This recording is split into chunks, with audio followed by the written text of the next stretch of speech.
You know the drill, let's do this. So, watching this trailer, I had no idea what kind of game it was, but I definitely knew that I wanted in. Cerebral microgame frenzy are the words used on MINDWAVE's Steam page, and that sounds about right from what I've experienced. The people are loving it. The game is currently on Kickstarter, where it just about reached $250,000 out of its original $40,000 goal.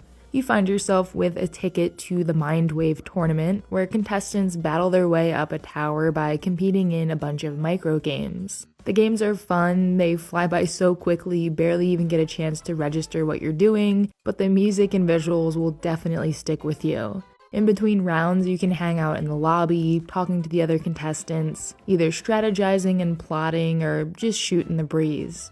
I have a feeling that MINDWAVE will play lots of mind games on us, and it's definitely high up on my radar after this sensory overload of a demo. In a good way, though. Okay, now just watch this.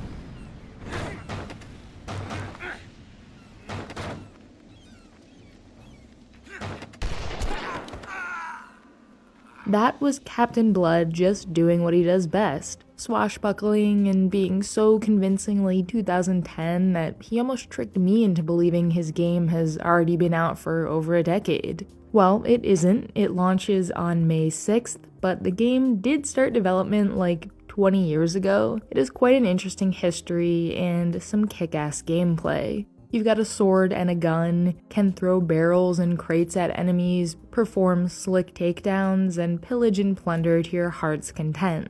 Gameplay is simple and flashy, and the story is exactly what you'd expect. It's fully voice acted with lots of piratey tropes. You'll be firing cannons and boarding enemy ships with style, and doing a few quick-time events. The most interesting part of the whole game is actually the camera. You can't control it at all. I don't know, it's hard to describe exactly how it feels. Maybe it makes the game feel more cinematic in sort of a cheesy way. All I do know is that I'd heard nothing about Captain Blood for the entirety of its very long lifespan, but now I want in, and I'll definitely be picking it up in May. Next up is Humbug Tales, Keeper of the Swarm. What's a humbug, you may be asking?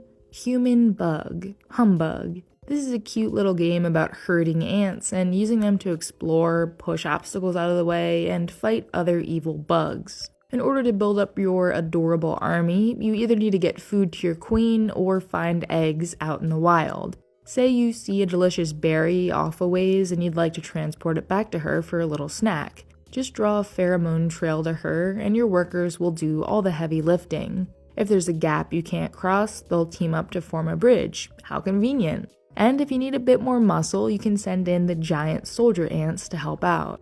Exploring the demo was super fun. It's sort of like a Metroidvania in the sense that certain pathways will be blocked and you need to upgrade before you can move past them, but in this case the upgrades are usually just breeding more ants of a certain type. Figuring out how to do that can be the tricky part. I like the way this big open level is designed and all the shortcuts you can open up to get back to your queen more quickly from wherever you are. As long as the characters don't bug you, Humbug Tales is a great strategy-light puzzle game.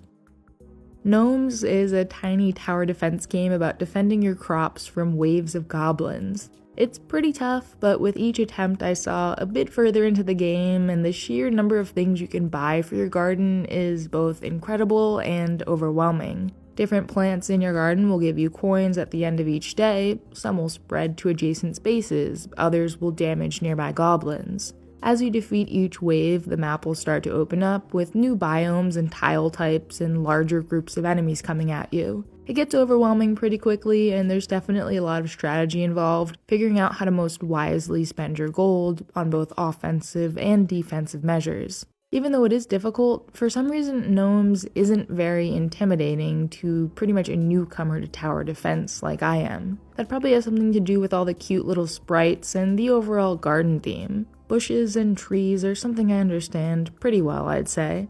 I definitely think this game will be a hit when it launches on March 28th. And you know what? I think I really am finally coming around to turn-based / tactics games. At first, I thought the few I did like were just anomalies, but I don't know, there are so many cool ones that use the format in very creative ways, like Demonschool. Defeat big weirdos in between the human and demon worlds as Faye and her misfit companions, all while navigating university life on a mysterious island. On the one hand, you got a school life sim kind of thing where you need to manage your own schedule and relationships with party members, planning out your days, morning, noon, and night over the entire semester. There's a gorgeous map for you to explore, the pixel art, I mean, come on, fishing, side quests, 15 playable characters for you to befriend, and on the other hand, fun and snappy tactics-style battlefield scenarios where you knock out demons and gangsters. You get to plan out your moves at your own pace, and when you're ready, bam, drop-kick enemies across the arena, slowly set them all on fire, or knock them out with a giant TV. I quickly found myself thinking multiple turns ahead and coming up with some wild strategy that may or may not have worked out. Demonschool feels incredibly polished, like it really could be ready to drop at any moment, and hopefully it will because it's supposed to come out in Q1 of this year. And that does it for today. I still haven't gotten through my full list of downloaded demos yet, and you know what? I don't want to. Drop your suggestions in the comments to make it humanly impossible for me to get through them all, and someone get a life raft ready for me when next fest rolls around at the end of the month, because I will be drowning. Peace out.